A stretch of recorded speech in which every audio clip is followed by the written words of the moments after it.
Carlsen crushes Niemann with 93% accuracy in this game.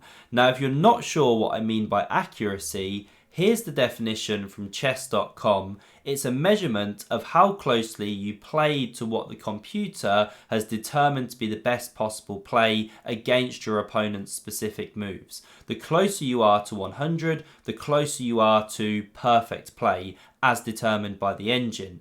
Now, if you want to pause and read this whole page, please do so. I'll also link it down below in the description, but we'll get on with the game here. So this is from the FTX Crypto Cup. It was game 2 of their mini match, and Magnus is trying to bounce back from losing the first game, the infamous chess speaks for itself game. I'll link that one at the end if you want to check it out. So Hans kicks off here with pawn to e4, and I've left the game review feature on here along with the engine on the right, so you can see what was a book move, what was considered a good move or an inaccuracy, etc. So Magnus goes e6, the French defense, d4, d5, standard book moves as we can see. Knight to d2 is the Tarrasch variation, and now Magnus plays c5 immediately, the standard pawn break chipping away at white's centre here. So Hans develops his second knight, Magnus now takes on d4, the knight recaptures, and knight c6 comes, again challenging the central pieces, and Hans now develops his bishop, pins that knight, Magnus unpins here, and now Hans takes this pawn, pawn recaptures, and he drops his bishop back. So it looks a bit strange to my eyes to give black this really kind of solid fluid centre, but we'll see in a moment that Hans plans to go e5. You could follow with f4 at certain times, so white can often try and generate this kingside attack in compensation for giving black these fluid pawns. So bishop d6 now played. The queen came to e2, supports these ideas of e5 later. Knight e7 from Magnus. Very often this knight's transferring to g6 where it looks at these important dark squares. And now e5 came, kicks back this bishop, the king castled, and Magnus kicks on with c5. Very standard freeing move. You give this bishop some space, you take away this square from white. And now c4 from Hans. He doesn't want to give Magnus too much of a free run in the centre, and Magnus goes bishop to c6. He develops that piece a bit more, covers this pawn, and now Hans plays an inaccurate move. So he puts his knight on f3 as we'll see, but that blocks the f-pawn, which very often wants to come to f4, supporting this pawn or even preparing to attack. What was better here was pawn to b3, so that if castles from black, best move. Well, now you prepare bishop to a3, pressuring this weakened pawn, and it asks black to go something like bishop to b6, which then takes the pressure off this pawn here. And okay, the game goes on, white's a little bit better, got this extra space and some nice attacking ideas. But we didn't have b3, the knight came to f3, and this allows Magnus now to chop on c4, which he does, the bishop recaptures, and now he's basically going after this pawn. Now he castles first. If you capture this pawn straight away, so if you take here, queen recaptures, take the pawn straight away, well then you get checked and the king is losing its castling rights. That's the problem.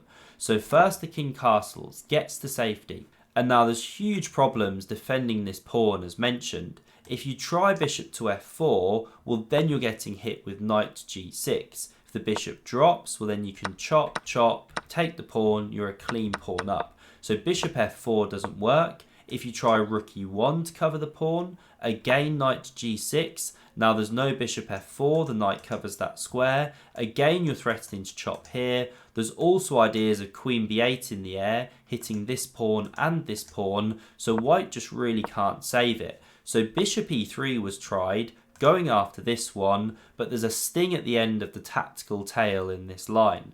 So now we had the bishop taking, queen recaptures, Magnus takes, Hans takes, both players pick up pawns, but the problem now is this queen to c7 move. I mean, the computer gives it as inaccurate here. What's its top move instead?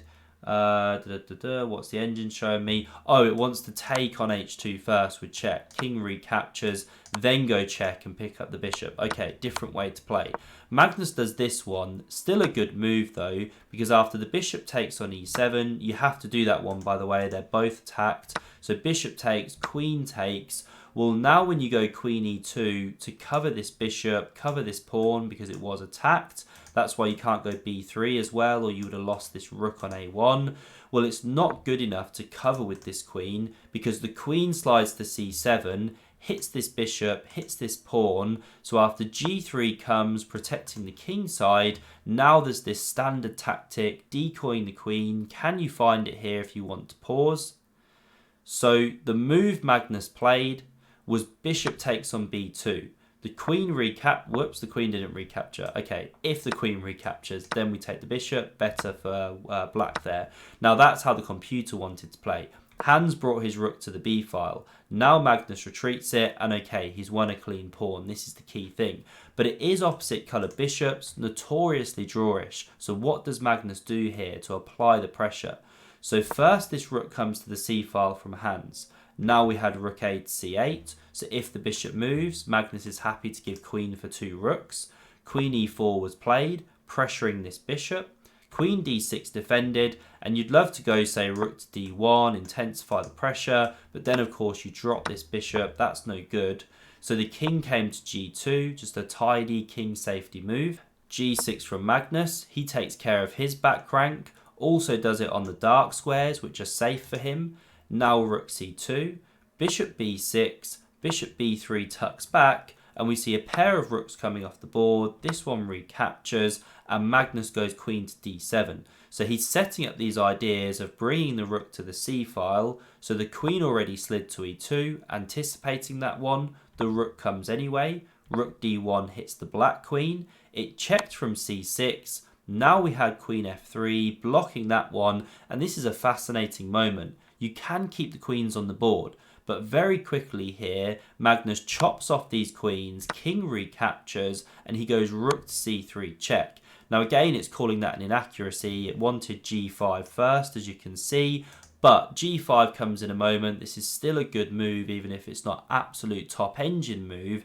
And the problem now for white is this weakened pawn here and just the more active pieces that black's got here. They say in opposite colour bishop endings, the way to try and win them is seize the initiative. So the king comes to e2. Again, king g2 was preferred. Now pawn g5, rook f1 anticipates the pressure on this pawn. King g7, rook back to d1. Hans can do very little but shuffle here. g4 was played, clamping on those pawns. So Hans goes h3, trying to break out. If you capture, by the way, well, then this rook can come across, get some activity. That's the key thing. So h5 supported the pawn. Whoops, so Magnus comes here first, attacks this one. That was defended. Now he supports the pawn with h5. We had hg, hg, and now king e1. Again, Hans can really not do much but shuffle.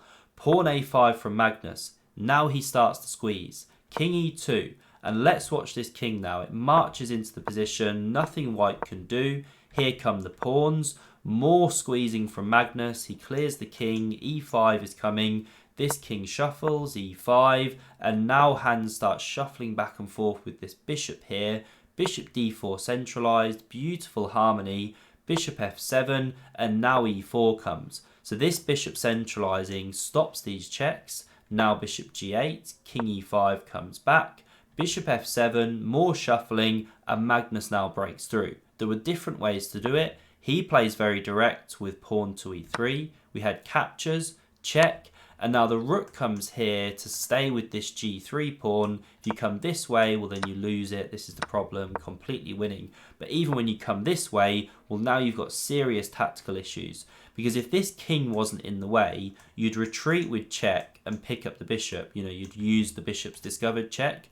So that's why the king attacks the bishop, and you can't go anywhere on this diagonal, or the rook's going to attack that bishop or take the bishop if it comes to b3 using the discovered check. So that's why it comes over to h5, miserable, trapped square. King G5 attacks it. And now again, if it moves to any of these squares, well, you've got the same tactical issues. So the rook comes and defends it. And now Magnus checks. We had the king come into G2 in order to stay with the rook. Again, because of the threats of going rook H7, pinning this one. But now the rook switches back. Check. The king comes here. We had rook F2 check. King goes. Rook takes here. 2 pawns up now.